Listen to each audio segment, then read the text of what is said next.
worn out now. Welcome to Homeskoolin, Volume 3. What do you think of the K in the middle? You guys like the K? I saw somebody wrote it like that. I thought it was pretty cool. Man, I got something to talk to you about today that's way more important than guitar. Way more important, actually. You know, every morning, first thing I do when I wake up, coffee and a piece of toast. I'm a big bread freak, okay? My wife is always making fun of me because I could never find any bread that I like. I'm super picky about bread. I don't know if we have any bread freaks out there, but I am definitely a bread connoisseur. And I discovered this bread recently. I don't know how many of you guys have a Publix near you, and I probably shouldn't even talk about this because if I tell everybody about this, every time I go to buy something, it's not going to be there. But Publix, in the bakery part, this stuff. You see that? White Mountain bread. Comes in the whole loaf. Got to slice it yourself. I can't even tell you in words how good that shit is right there. Even my sons who are both sort of been borderline toast fans, you know, sometimes they like it, sometimes they don't. Every morning now they're asking for this because it's just so damn good. All right, so there's that. And you know, I was just gonna show you guys a couple of blues licks because I'm kind of in that mood. You know, here's one for you. This is like, let's just say we're in the key of A.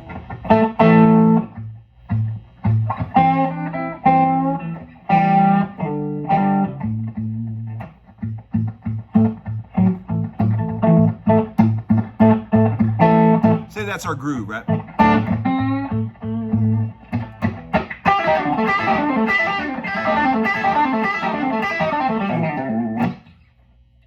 There's a cool little lick. Check it out.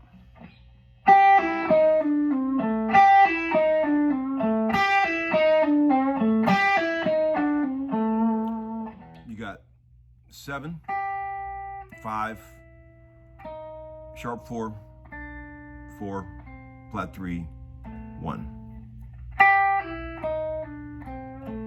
Okay? It's kind of a weird roll to get it going with your hands because it's a little counterintuitive at first, but it's kind of an organ lick, really. Of course, I'm stealing another organ lick.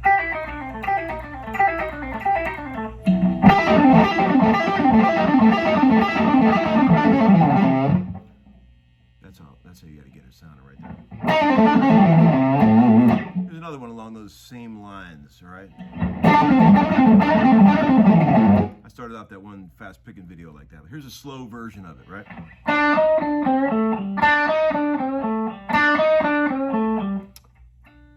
4, sharp 4, 4, flat 3, 1, flat 7. Okay, so.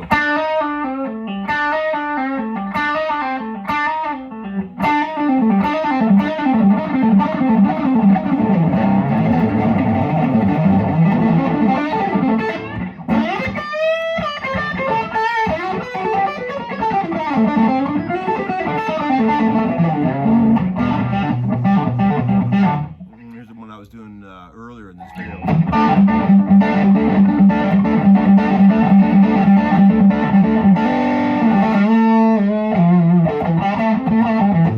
That's a good one. Okay, so check this out. This is kind of like an old Brett Mason kind of lick.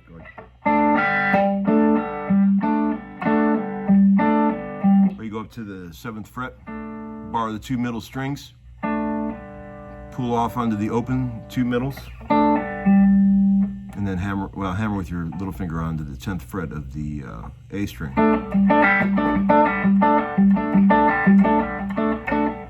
And you got to use the claw for that one, right?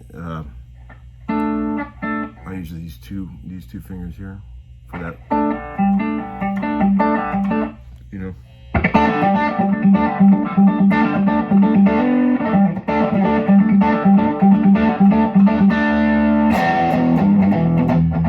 Kind of like, you know, Train-Kept rolling kind of vibe there. My boy Steve Hunter. Okay, so.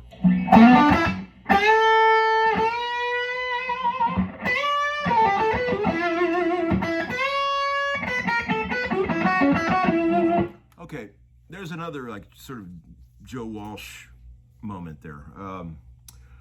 A lot of guys know this lick, but if you're starting out, you this one has to be in your trick bag, okay? If you want to play proper sports bar blues. Okay, so QV, and you bend the 7th fret B all the way up to a D.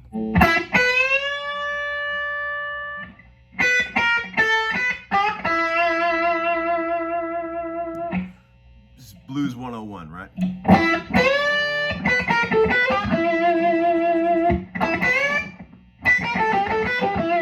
There's a slight variation.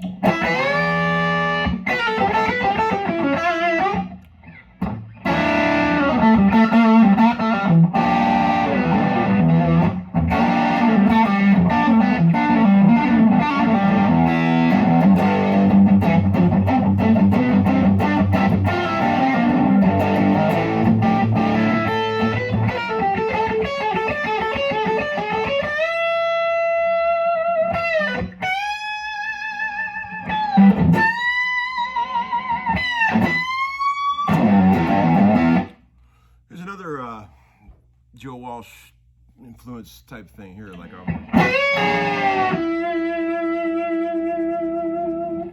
Joe liked to bend up 2 strings simultaneously.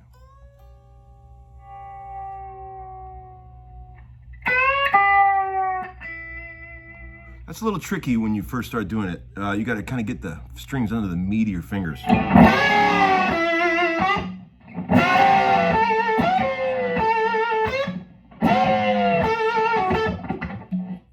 Man, Walsh is the king of that lick. That's his lick. I've heard other guys do it, but man, that's his lick. You know what's something I've been trying to figure out my whole life too is how to do a proper pick scrape. I still suck at it. Walsh is great at pick scrapes. You know, Eddie Van Halen as well.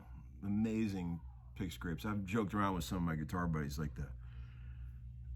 what are some of the best recorded pick scrapes ever in rock and roll history? I got my choice.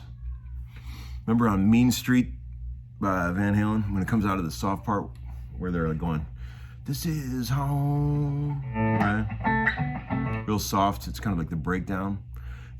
See, a gun is real easy in this desperate part of town. Turns you from hunter into hunted. Remember that part? And then when he says, "Somebody said, fair warning, Lord. Lord, strike that poor boy down." That's pick scrape he does right there. Check that out.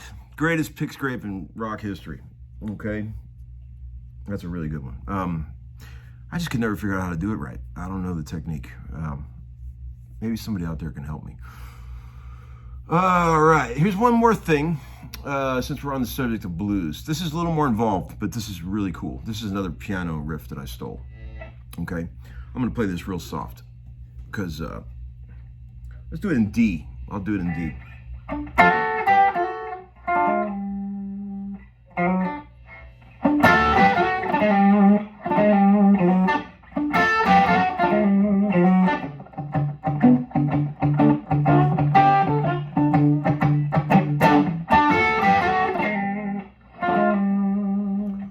That's like some old Dr. John piano stuff. Usually you don't see guitar players doing that kind of thing, but it's kind of cool. What you're doing is you're going, I'm sorry this guitar doesn't have any fretboard markers. It's kind of a terrible guitar to be teaching people guitar on, but I'm on the 12th fret here. We know that riff, right? And then you go to the flat 3, 10th fret of the G string, and you sort of rake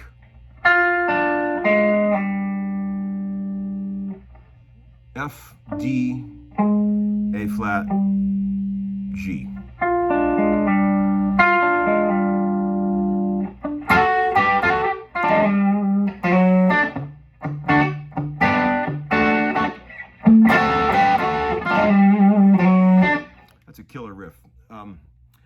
happening is that you're going from the minor third to the flat 5. That's a real popular piano roll, but guitar players don't normally do it.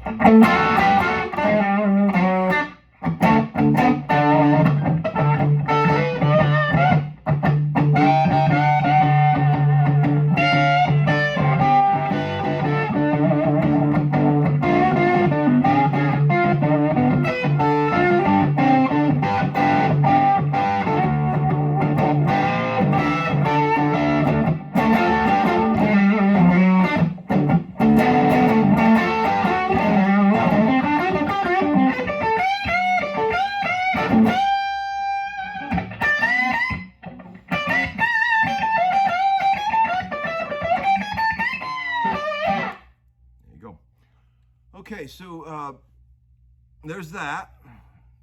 That's a good one. I'm going to talk about one more thing, and then I'm going to shut the hell up for today. Some people have asked for me to try out, don't you ever play a telly?